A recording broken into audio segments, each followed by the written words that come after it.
Hello everyone, আমার YouTube চ্যানেলে তোমাদের সবাইকে স্বাগত জানাই। আশা করি তোমরা সবাই সুস্থ আছো, ভালো আছো।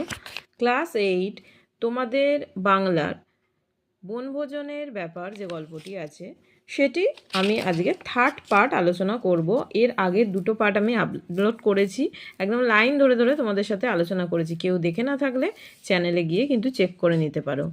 আজকে তোমাদের সাথে আমি থার্ড পার্ট একটুখানি বাকি আছে সেটা আলোচনা করব। তো দেখো 27 পেজ থেকে এই দুটো পেজ আলোচনা করলেই আমার আজকের আলোচনাটা শেষ হয়ে যাবে। তো কথা না বাড়িয়ে আমি সরাসরি চলে যাচ্ছি আলোচনায়। তা পেয়েছে বই কি, পুরো এক হাঁড়ি লেডিকেনি এখনও গজগজ করছে পেটের ভিতর। আমাদের বড়াতেই শুধু অষ্টরম্বা লেডিকেনি জানো যে এক ধরনের মিষ্টি। প্যাঁচার মতো মুখ করে আমরা কাঠ খড়ি সব কুড়িয়ে আনলাম। টেনিদা লিস্টি বার করে বললে, মাছের কালিয়া প্যালারা দিবে। আমাকে দিয়েই শুরু। আমি মাথা চুলকে বললাম, খিচুড়ি আগে হয়ে যাক।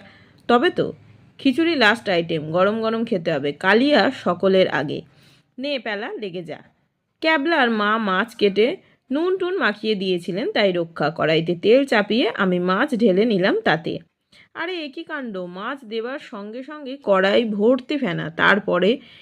তারপরেই আর কথা নেই, অতগুলো মাছ তালগোল পাকিয়ে গেল একসঙ্গে। মাছের কালিয়া না, মাছের হালুয়া। ক্যাবলা আদালতের পেয়াদার মতো ঘোষণা করলো, মাছের কালিয়ার 3টে বেজে গেল।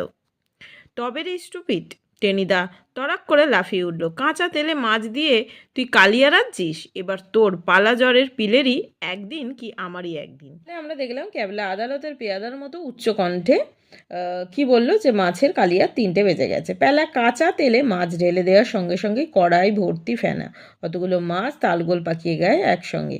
এ মাছের কালিয়া না একবারে হালুয়া হয়ে যাওয়ায় ক্যাবলা এটা কিন্তু মজা করেই যাই হোক বলেছিল যে মাছের 3টে বেজে গেছে। দেখলাম যে ট্রেনিদা তড়াক করে কিন্তু লাফিয়ে উঠলো। লাফিয়ে উঠে কী বলেছিল, কাঁচা তেলে মাছ দিয়ে তুই কালিয়া রাখছিস? এবার তোর পালা জ্বরের পিলেরই একদিন কি আমারই একদিন।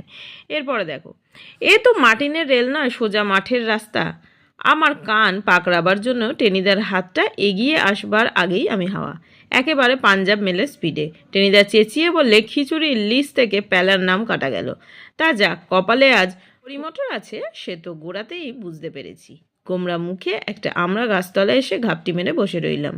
বসে বসে কাঠপিঁপড়ে দেখছি। হঠাৎ গুটি গুটি হাবুল আর ক্যাবলা এসে হাজির। কী রে তোরাও? ক্যাবলা বেজার মুখে বলল, খিচুড়ি টেনিদা নিজেই রাঁধবে, আমাদের আরও খড়ি আনতে পাঠালো।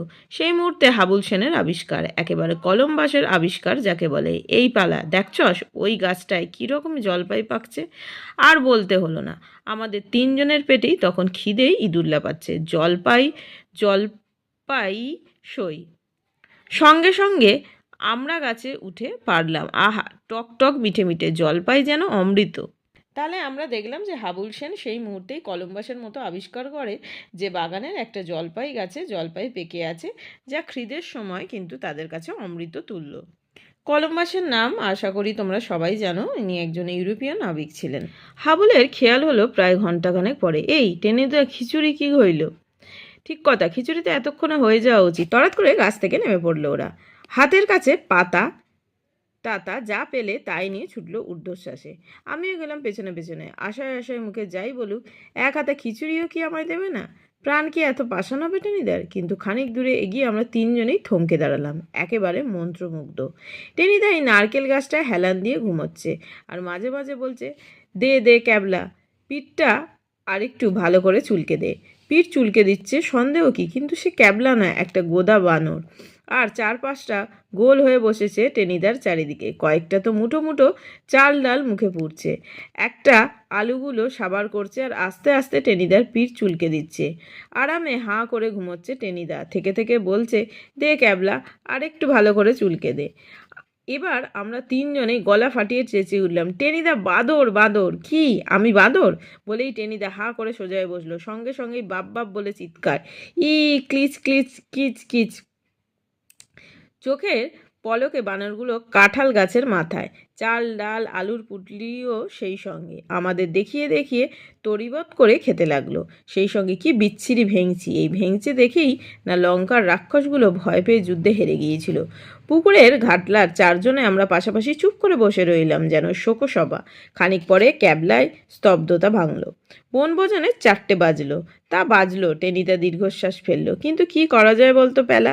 সেই লেরিকেনেগুলো কখন হজম হয়ে গেছে, পেট চুইচুই করছে খিদে। অগত্যা আমি বললাম, বাগানে একটি গাছে জলপাই পেকেছে টেনিদা। জলপাই? ইউরেকা! বনে ফলভোজন? সেইটাই তো আসল বনভোজন। চল চল, শিগগিরই চল। লাফিয়ে উঠে টেনিদা বাগানের দিকে ছুটল।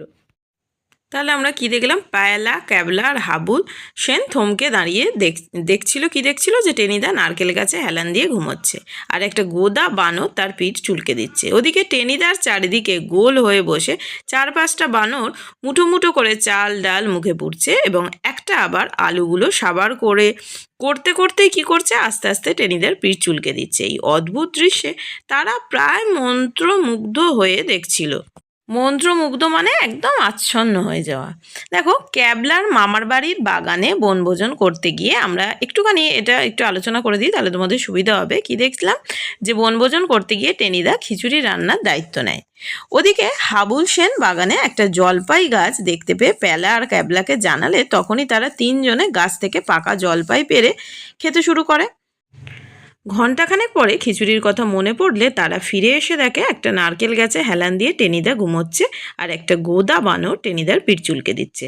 অথচ টেনিদা ভাবছে বোধহয় ক্যাবলা তার পিঠ চুলকে দিচ্ছে। টেনিদার চারপাশে আরও 4-5টা বানর গোল হয়ে বসে চাল ডাল মুঠো মুঠো করে মুখে পড়ছে, আর একটা গোদা বানর আলুগুলো সাবার করছে।